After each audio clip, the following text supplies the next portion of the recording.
कहता हूँ उसका भी वही मतलब है जो बिस्मिल्लाहिर्रहमानिर्रहीम का मतलब है। आज मैं बहुत मशहूर हूँ, शुक्रगुजार हूँ अंजुमन हैदरी का और हमारे दोस्त अहमद लाजी साहब का। उन्होंने अलविदाई के इस आखिरी मौके पर मुझे भी आप लोगों के बीच में कुछ सेवा करने का मौका दिया। मुझे जब भी मैं पहले भी इस करबला के मैदान में आ चुका हूँ, एक बार से ज़्यादा, और पूरी दुनिया में मैं जाता हूँ।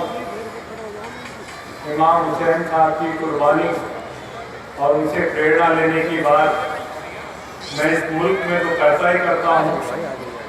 मुझे इराक की सरकार ने फेसबुक पे डालना हमारे आज से कुछ साल पहले बुलाया और मेरी ज़िंदगी का वो बहुत ही नायाब वो मौका था जब मुझे इमाम हुसैन साहब के उस मज़ार करबला में मुझे जाने का मौका मिला।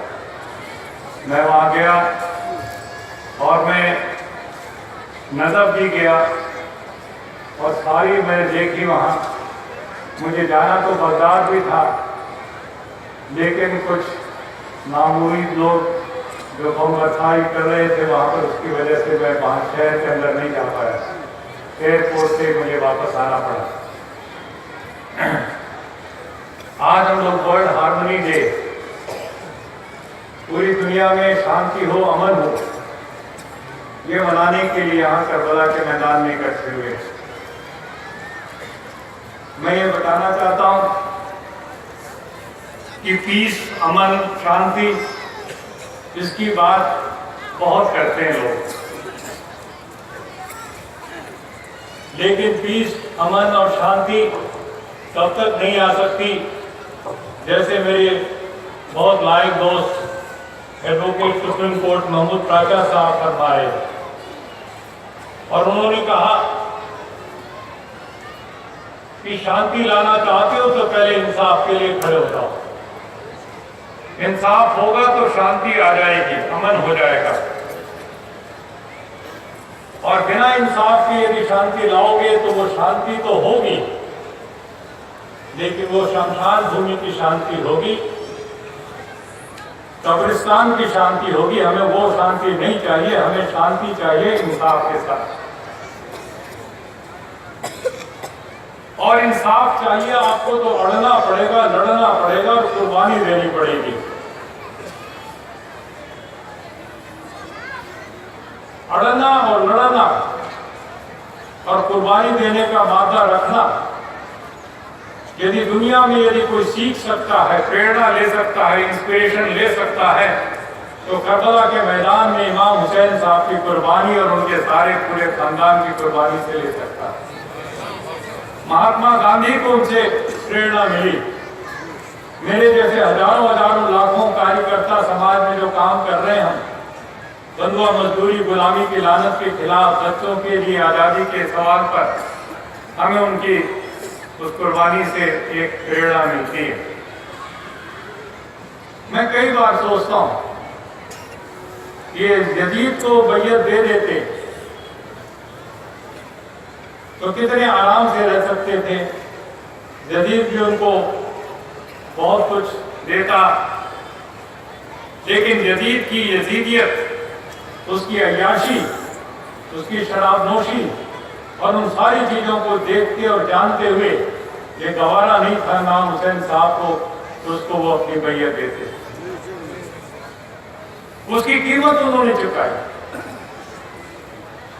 एक जो मगरूर अपने आप को बहुत बड़ा इस्लाम का वो मानने वाला था यजीद, उसको उन्होंने कहा कि तू जिस रास्ते पे चल रहा है वो मुझे मंजूर नहीं है। उसने हर तरीके से उनको घेरा, उसने हर तरीके से उनके ऊपर अटैक किया, लेकिन एक नॉन वायलेंट तरीके से, अहिंसात्मक तरीके से उसका विरोध करते हुए वो शहीद हुए। मैं समझता हूं कि आज हम लोगों को इस विदाई के मौके पर जो प्रेरणा लेकर के काम आगे के लिए करना है, उस पर हमें गौर करना पड़ेगा। हम एक रसमलाइगी के तौर पर इकट्ठे हो जाएं इस मैदान में और फिर वही बातों को दोहरा करके चले जाएं कि आज से 1400 साल पहले करबला के मैदान में ये इस प्रकार की कुर्बानी हुई थी। हुसैन साहब की याद को हम फिर से एक बार ताज़ा करके चले जाएं तो बात नहीं बनेगी। बात बनेगी तब जब अपने दिलों में हुसैनियत को फिर से वो जज्बा पैदा करके सामने गली मोहल्ले के कोने में खड़े हुए यजीदों को ललकारे और कहें कि तुम जिंदा हो तो हम भी जिंदा हैं, तुम जिंदा हो यदि तो हम भी जिंदा हैं और हम तुम्हें इस तरह से बख्शेंगे नहीं। अभी जो हमें अहमद काज़मी साहब बता रहे थे कि शराब के ठेके इस मुल्क के कोने कोने में, गांव गलियों में, मजदूरों की बस्तियों में सारी दिन भर मेहनत करके मजदूर 2 पैसे कमाता है तो शराब का ठेकेदार शाम को उससे छीन लेता है और शराब की बोतल उसके मुंह में डाल करके, और हमारी सरकारें कहती हैं कि हमको इससे आमदनी हो रही है। आबकारी बोलते हैं इसको, आमदनी बताते हैं। सच्चाई ये है कि ये कोई आमदनी नहीं है, केवल और केवल बर्बादी है। बेंगलोर की विमहांस नाम की एक बहुत बड़ी रिसर्च संस्था ने इस पर जो रिसर्च किया उससे ये निकला कि सरकार जैसे आमदनी कहती है वो 100 रुपए की आमदनी के लिए सरकार को खुद ये जो गुंडागर्दी और बलात्कार के कांड होते हैं, मर्डर के कांड होते हैं, शराब पी करके होते हैं, एक्सीडेंट होते हैं, इन अस्पतालों में जो लोग मरते हैं शराब पी करके, किडनी और लीवर खराब होकर के, उन सब के ऊपर 124 रुपए ज्यादा खर्च करना पड़ता है शराब की बीमारियों की वजह से। 100 रुपए की आमदनी और 124 रुपए खर्च, ये कैसी बेवकूफी की आमदनी है। और कितने घरों को उजाड़ देते आए। हम दहशतगर्दी के खिलाफ बोलने के लिए आए हैं, लेकिन गली गली में, मोहल्ले कूचे में जो दहशतगर्दी हो रही है, मेरी माँ, मेरी बहन, मेरी बेटी रात को 12 बजे जब उसका शराबी पति आकर के उस पर हाथ उठाता, मारता, पीटता, वो रोते और चिल्लाते हैं, क्या वो दहशतगर्दी नहीं है? जब तक हम अपने लिए डिफाइन नहीं करेंगे, अपने लिए परिभाषा नहीं करेंगे कि हम किससे लड़ने के लिए तैयार। आज की तारीख में, इतिहास की तारीख में तो हम प्रेरणा लेंगे करबला के मैदान से, लेकिन आज की तारीख में हमारे सामने चुनौतियां क्या हैं, ये हमें खुद फैसला करना पड़ेगा। पूरे देश में लाखों करोड़ों ऐसे लोग, बेकसूर लोग मारे जा रहे हैं शराब की वजह से। और कुरान शरीफ कहता है ये केवल बुराई नहीं है, ये उम्मुल खबाइश, ये सारी बुराइयों की अम्मा है, सारी बुराइयों को पैदा करने वाली। तो उम्मुल खबाइश के खिलाफ यदि जंग छेड़ने के लिए आप तैयार हैं तो उठाइए हाथ और मेरे साथ, और मैं और आपके साथ हम मिल करके चलेंगे, इस शराब को मिटा करके दब लेंगे। ये नहीं हो सकता कि हम हुसैन को मानने वाले हमारे सामने यजीद इसी तरह से ललकारता रहे और हम चुपचाप गली से गुजर जाए। ये आज के यजीदों को हमने उनको सबक सिखाना है और सरकारों को भी कहना है कि तुम गरीबों का खून चूस करके और तुम इनको लाइसेंस देते हो, परमिट देते हो, दुकानों से आमदनी करते हो, ठेका देते हो, ये तुम्हें शोभा नहीं देता।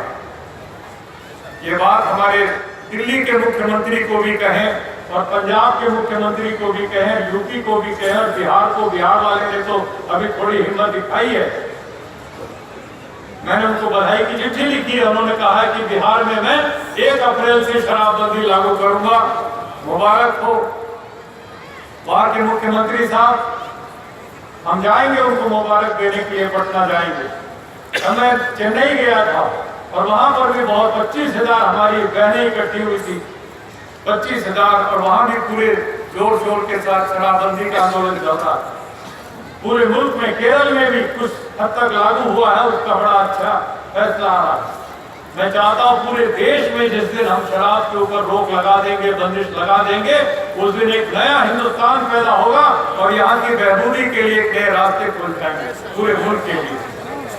ये काम हमें करके दिखाना है और उस समय हम कह सकेंगे दिल पर हाथ रख करके, इमाम हुसैन हमने तुम्हारा पैगाम लागू करके दिखाया। ये होगी उनके प्रति हमारी सच्ची श्रद्धांजलि।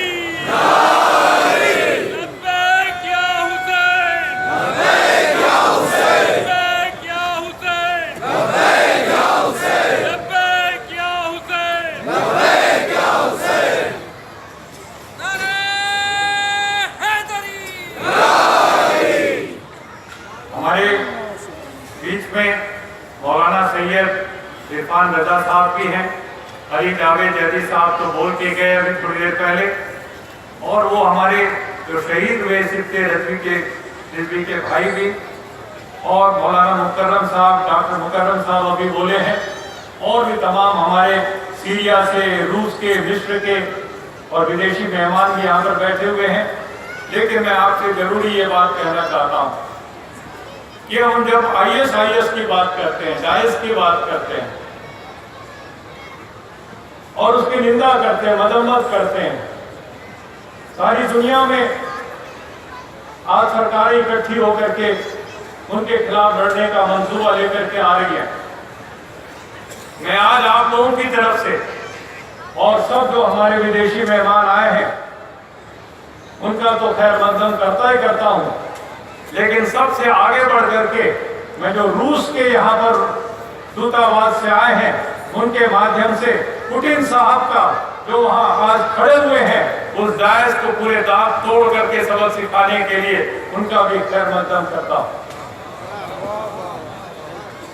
और मैं पूछना चाहता हूं जो आज उसके खिलाफ लड़ाई के लिए जद्दोजहद कर रहे हैं, जंग कर रहे हैं बाकायदे, कि आप अपने गुरेबा में थोड़ा झांक करके ये बताइए तो सही, ये ISIS और दाइश अचानक कहीं से आसमान से उतर के आ गए या कहीं तुमने ही तो ट्रेनिंग नहीं दे रखी थी, तुमने ही तो हथियार सप्लाई नहीं किए थे? ये कट्टरवाद कहां से आ गया? अचानक आ गया? कोई माँ के पेट से तो कट्टरवादी पैदा नहीं होता। किसी ने उसको पढ़ाया, सिखाया, किसी के खिलाफ इस्तेमाल करने के लिए पूरा का पूरा। जिस समय सद्दाम को हथियार देकर के ईरान के ऊपर अटैक कराया जा रहा था तो क्या वो ISIS की शुरुआत नहीं कर रहे थे? मैं पूछना चाहता हूं साफ साफ, जब हथियार देकर के तालिबान यहाँ पर ट्रेनिंग दिए जा रहे थे रूस वालों को पीछे ढकेलने के लिए अफगानिस्तान से, क्या वो ISIS की तैयारी नहीं थी? ये सारे के सारे चीजों को हमें पूछना पड़ेगा। आज वो बड़े सिके साथ कह रहे हैं हम जिसको खत्म नेस्तनाबूद कर देंगे दाइश को, लेकिन जनाब अपने गुरेबा में झांक करके हमें बताइए इनको पैदा किसने किया था, और अपना कसूर भी स्वीकार कीजिए कि हमसे गलती हुई। जब भी कोई दहशतगर्दी होती है तो कोई न कोई सियासतदान होता उसके पीछे, उसकी ताकत बन करके उसको मजबूत करने वाला, उसको पैदा करने वाला। हिंदुस्तान में भी दहशतगर्दी हुई थी, और जब यहाँ के पंजाब में दहशतगर्दी हुई तो कोई हुकूमत के अंदर बैठे हुए लोग थे जिन्होंने उसको पाला पोसा था, और जिस दिन उन्होंने उलट करके जब उन्हीं के ऊपर हमला किया तो चिल्लाने लगे अरे ये कैसे दहशतगर्द।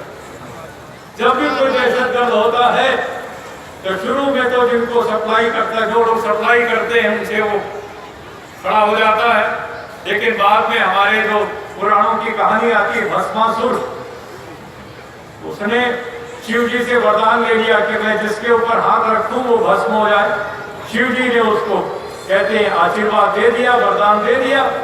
जब उसको ताकत आ गई तो उसने कहा अच्छा आ गई, बोले हाँ आ गई, तो फिर उन्हीं के ऊपर हाथ रखने के लिए तो शिव जी को देखो तो सही कि सचमुच में है कि नहीं।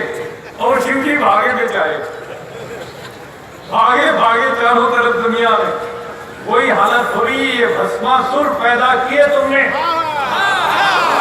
ये भस्मासुर तुमने पैदा किए हैं, तुमने नफरत की आग पैदा की है, ये इंसानियत के खिलाफ तुमने काम किए हैं और आज तुम्हें उसकी कीमत चुकानी पड़ रही है। तुम चिल्ला रहे हो और हथियारों से और सब सारी चीजों से तुम बेगुनाहों को भी मार रहे हो, बेगुनाह भी मारे जा रहे हैं। जो बमबारियां हो रही है उसके अंदर केवल जायज के लोग मारे जाएं तो हमें कोई शिकायत नहीं होगी, लेकिन जो बेगुनाह औरत और बच्चे भी मारे जा रहे हैं, ये गलत काम हो रहा है। दूसरों पर जो बेगुनाह उन पर भी शक हो रहा है। हमारे देश में भी इस प्रकार से शक करके लोग गिरफ्तार किए जा रहे हैं। मैं इसके लिए कहता हूं, वो जिम्मेदार जो लोग हैं हमें उनकी शिनाख्त करनी पड़ेगी और उनको बताना पड़ेगा कि तुमने अपने फायदे के लिए गलत लोगों का तुमने इस्तेमाल किया, उनको पैदा किया इस प्रकार से। तो सारी दुनिया में हम जब एक आतंकवाद से लड़ने की बात करें तो आतंकवाद की जो अम्मा बने हुए थे, दाई बने हुए थे, उनको पैदा करके उनको दूध पिला रहे थे, उनको हथियार दे रहे थे, उनसे भी हमें उनको सावधान करने की जरूरत है। और इसलिए दोस्तों और साथियों, मैं तो ये हमारे अल्लामा इकबाल के शब्दों में यही कहना चाहूंगा, शेख भी हो, सैयद भी हो, मुगल और पठान भी हो, जरा ये तो बताओ मुसलमान भी हो। ये कैसे मुसलमान है? कहते अपने आप को मुसलमान और बेगुनाह शियाओं को बसों से उतार करके लाइन में खड़ा करके तुम गोलियों से उड़ा देते हो। वो पाकिस्तान में, बलूचिस्तान में और दुनिया भर के सारे उन देशों में हो रहा। क्यों हो रहा ये? और क्यों नहीं बोलते सब लोग? सारी दुनिया के लोगों को इंसानियत का तकाजा है। बेगुनाहों को यदि कत्लो गारत में इस तरह से मारा जा रहा है, जिसके दिल में भी कोई जरा भी इंसानियत है, उसको खड़े होकर के उनकी मदद करनी चाहिए। यदि नहीं करते हैं तो ये साफ समझ लो, आज तो वो बेगुनाह मारे जा रहे हैं, कल को तुम्हारा नंबर आएगा जब तुम्हारे लिए कोई आवाज उठाने वाला बचेगा नहीं। इसलिए आज हम सब लोगों को इस प्रकार की जो दहशतगर्दी हो रही है उसके खिलाफ आवाज उठानी पड़ेगी। दोस्तों और साथियों, मुझे हमारे देश में दहशतगर्दी का एक और तरीका वो जात पात का, ऊंच नीच का, भेदभाव का।